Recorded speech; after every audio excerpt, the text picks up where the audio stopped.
नमस्कार, बहुत स्वागत है आप सभी का साधना न्यूज में। मैं हूं आपके साथ नेहा और चलिए बुलेटिन की शुरुआत करते हैं। बात करते हैं मोदी सरकार 3.0 कार्यकाल के तीसरे बजट की। जी हां, आज बजट पेश हुआ है और वित्त मंत्री निर्मला सीतारमण ने बजट पेश किया है। कहा कि भारतीय अर्थव्यवस्था में स्थिरता, हमने घरेलू निर्यात बढ़ाया है, हम पूरी तरह से एकीकरण कर रहे हैं, देश दृढ़ता के साथ आगे बढ़ रहा है, एक्सपोर्ट बढ़ाने पर जोर दिया जाएगा, मेगा टेक्सटाइल पार्क बनाए जाएंगे, टेक्सटाइल के लिए national fibre scheme, main made fibre और एडवांस्ड फाइबर और नेशनल हैंडलूम पॉलिसी से कारीगरों को प्रोत्साहन और मदद मिलेगी, एकेडमिक्स इंस्टीट्यूट से तकनीक मदद संभव होगी, मेगा टेक्सटाइल पार्क बनाए जाएंगे, खादी को प्रोत्साहित करने के लिए प्रोडक्शन, ट्रेनिंग और मार्केट के लिए इलेक्ट्रॉनिक इक्विपमेंट के लिए 40,000 करोड़ दिया जाएगा। इसके अलावा वित्त मंत्री ने कहा है कि सेमीकंडक्टर मिशन और प्रोडक्शन और इंडियन आईपी बनाने, सप्लाई चेन बनाने के लिए भी प्रावधान है। तो आज ये बजट पेश हुआ है। वित्त मंत्री निर्मला सीतारमण ने इस बजट को पेश किया।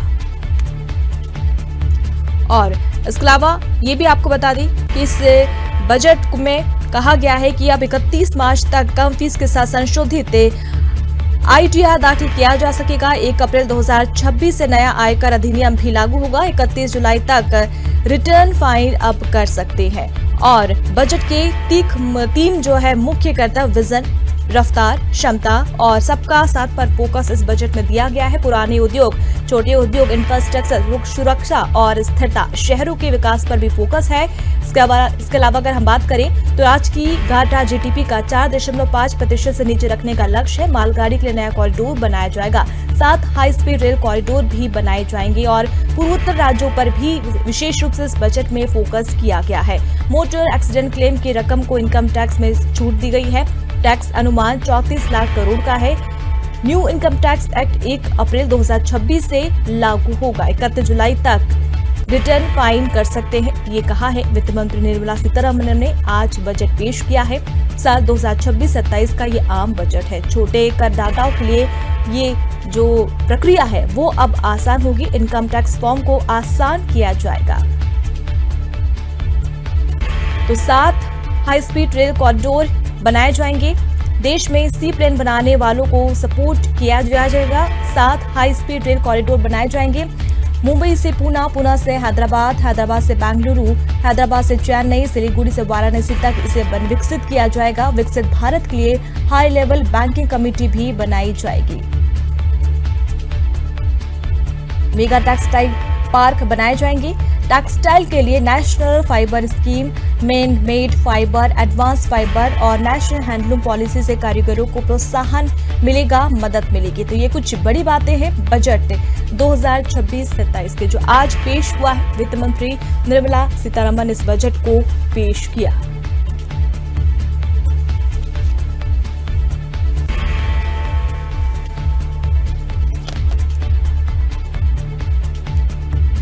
मोदी 3.0 कार्यकाल का तीसरा बजट आज पेश हुआ है। लोकसभा में वित्त मंत्री ने इस बजट को पेश किया। 5 लाख से ज्यादा आबादी वाले शहरों का 12.2 लाख करोड़ से डेवलपमेंट किया जाएगा। विकसित इन शहरों को किया जाएगा। इस बजट की बड़ी बात यह है। और देश को मेडिकल टूरिज्म हब बनाया जाएगा। चिकित्सा के क्षेत्र में अब नए विस्तार होंगे, नए विकास होंगे। और चलिए ज्यादा जानकारी लेते हैं। हमारे वरिष्ठ सहयोगी हितकिशोर शर्मा जी हमारे साथ जुड़े हुए हैं। मोदी 3.0 कार्यकाल का तीसरा बजट आज वित्त मंत्री ने पेश किया है। जिस तरीके से उम्मीदें आम जनता को इस बजट से थी, हालांकि वो इसमें देखने को नहीं मिला, लेकिन कुछ ऐसे अगर हम क्षेत्रों की बात कर ले तो वहां पर सरकार का विशेष रूप से फोकस है। पूर्वोत्तर के राज्यों की हम बात कर ले और टेक्सटाइल इंडस्ट्री की अगर हम बात कर ले या मेडिकल इंडस्ट्री की बात कर ले, वहां पर सरकार का कहीं ना कहीं पूरा फोकस नजर इस बजट के जरिए नजर आ रहा है। देखिए, बिल्कुल अगर हम स्वास्थ्य सुविधाओं की बात करें तो कैंसर और डायबिटीज की दवाएं सस्ती होंगी, इस तरह का इशारा इस बजट में है। अगर हम शुरुआत से ही बात कर लें तो केंद्रीय वित्त मंत्री निर्मला सीतारमण जो है 9वीं बार आम बजट उन्होंने अपना पेश किया है। सरकार का जो मुख्य फोकस समझ में आता है वो आर्थिक सुधारों को गति देना, ये तेजी लाना, युवा, नौकरी पेशा, किसान, गरीब और महिलाओं की कुछ जो योजनाओं का विस्तार कहेंगे, नई योजनाएं तो अभी तक समझ में नहीं आ रही है, लेकिन जो योजनाएं पहले से चल रही है उनसे कुछ विस्तार की तरफ सरकार आगे बढ़ी है। और जो नई योजनाएं हैं उनकी घोषणाओं को लेकर हम बात करें तो वो बहुत बड़ा कोई रेवोल्यूशन टाइप नजर नहीं आता है, लेकिन उत्तर प्रदेश के लिए कई बड़ी घोषणाएं इसमें शामिल हैं। 2026-27 में वाराणसी को हाई स्पीड रेल कॉरिडोर से जोड़ने की जो घोषणा है वो अपने आप में, चूंकि प्रधानमंत्री नरेंद्र मोदी का जो है वाराणसी से सीधा संबंध है और ऐसे में वहाँ हाई स्पीड रेल कॉरिडोर से जोड़ने की उसकी घोषणा उस क्षेत्र के लिए बहुत लाभदायक है। इसी तरह से देश में 7 हाई स्पीड रेल कॉरिडोर जो है वो चलाए जाएंगे, ये घोषणा आज की गई है। इसके अलावा महात्मा गांधी हैंडलूम योजना लागू होगी। एक जिला एक उत्पाद जो पहले से ही चल रहा है उसका फायदा इसको मिलने वाला है और यूपी से इसकी शुरुआत हो रही है। यानी यहाँ हम बजट में देखते हैं तो उत्तर प्रदेश का बड़ा फोकस है, वहाँ हाई स्पीड ट्रेन भी है, तो वहीं एक जिला एक उत्पाद के फायदे से जोड़ते हुए महात्मा गांधी हैंडलूम योजना भी लागू की जा रही है। बिल्कुल। अब यहाँ एक अहम बात ये है कि अब तक उम्मीद ये जताई जा रही थी कि टैक्सेशन में सरकार ने अब तक बहुत कुछ बदलाव किए हैं और अब सबसे अहम बात यह है कि टैक्स गड़बड़ी पर अब सजा नहीं जुर्माना होना है। तो यहाँ सरकार ने पहले एक डर था और डर में आदमी बहुत टैक्स चोरी करता था, लेकिन अब जब उसको सीधे सीधे जुर्माने में ही परिवर्तित कर दिया है तो हो सकता है कि सरकार के इस निर्णय से टैक्स चोरी में कुछ कमी आई। इसके अलावा देश भर के लगभग 15,000 स्कूल ऐसे हैं और 500 कॉलेज ऐसे हैं जहाँ कंटेंट क्रिएटर लैब का ऐलान किया गया है। यानी एआई को लेकर सरकार का जो फोकस है, सोशल मीडिया को लेकर जो फोकस है, तो इससे भी सीधा सीधा युवाओं के लिए, बच्चों के लिए रोजगार से जोड़ने का प्रयास की तरफ ये जो सरकार का निर्णय है इस बजट का वो इशारा करता है। लगभग 15,000 स्कूल है और 500 कॉलेज जिनमें ये कंटेंट क्रिएटर लैब का ऐलान किया गया है। जहाज मरम्मत सुविधा केंद्र जो कि वाराणसी में ही बनना है। और एक अहम बात जो टैक्सेशन से जुड़ी हुई है वो ये है कि 1 करोड़ की विदेशी आय पर 30% टैक्स अब लगेगा। यानी अगर विदेशी आय है आपकी तो 30% टैक्स देना है और छुपाएंगे तो जुर्माना लगेगा।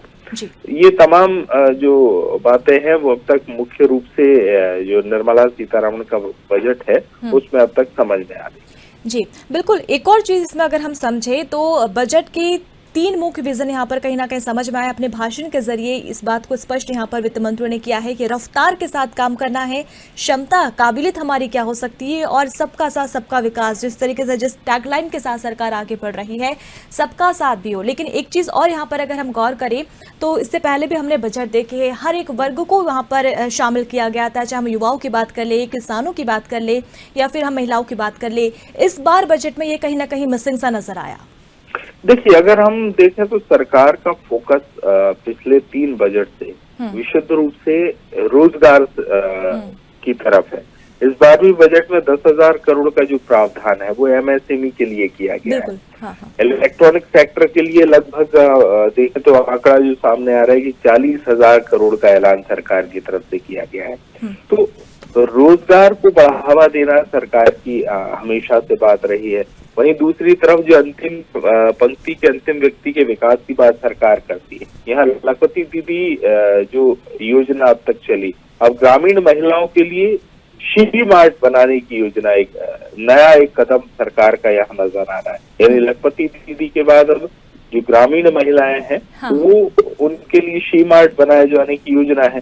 तो सरकार चाहती है कि हर हाथ को काम मिले और यही इस बजट का फोकस एक तरह से है। इंफ्रास्ट्रक्चर डेवलपमेंट हो चाहे हेल्थ हो, हर तरफ जो है कोशिश सरकार की गई है। उत्तर प्रदेश की पूरा बजट अब तक हम देखते हैं, उत्तर प्रदेश का उल्लेख बार बार आता है। इमरजेंसी ट्रॉमा सेंटर खोले जाएंगे, जिला अस्पतालों की क्षमताएं बढ़ाई जाएंगी। तो जिला अस्पतालों की यानी पूरे देश की अगर बात करें तो सरकार कोशिश स्वास्थ्य के मामले में भी कर रही है, शिक्षा के मामले में भी कर रही है। शिक्षा कौन सी? वो परंपरागत शिक्षा नहीं, बल्कि वो शिक्षा जो बच्चों को और युवाओं को सीधे रोजगार से जोड़ती है। जी। तो ये अब तक हम अगर इंडिया सेमीकंडक्टर मिशन 2.0 शुरू करने की घोषणा या आज यह सरकार द्वारा की गई है, तकनीक और कुशल कामगार विकसित करने के लिए उद्योग केंद्रित शोध और प्रशिक्षण केंद्रों पर फोकस सरकार का है।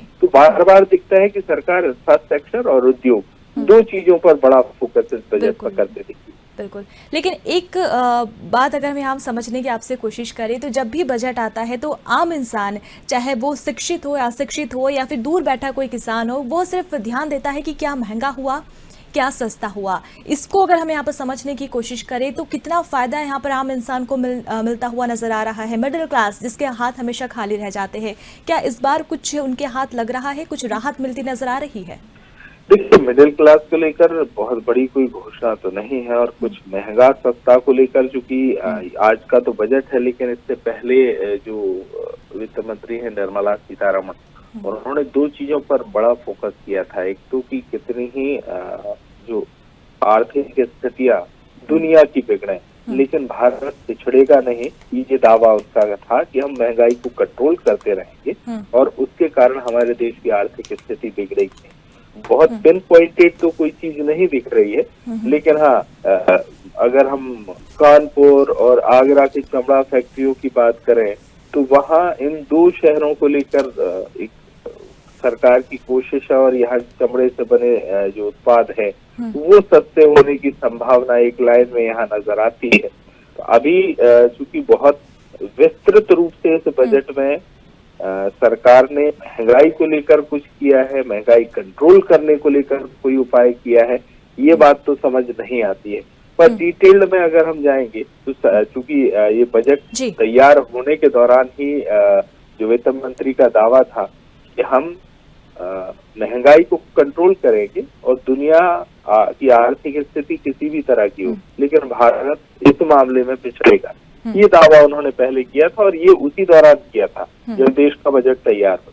जी जी, चलिए बहुत शुक्रिया किशोर जी हमसे जुड़ने के लिए, इस बजट पर चर्चा करने के लिए। तो देखिए, आज ये बजट पेश हुआ है, हालांकि जिस प्रकार से उम्मीदें की जा रही थी इस बजट को लेकर वो राहत यहाँ पर नहीं मिली है, लेकिन कहीं ना कहीं मेडिकल सेक्टर की अगर हम बात करें, एमएसएमई सेक्टर की बात करें तो इस बजट में उस पर पूर्णतः फोकस किया गया है, और हर वर्ग की अगर हम बात करें तो ऐसा कुछ खास ऐलान यहाँ पर इस बजट में नहीं हुआ है।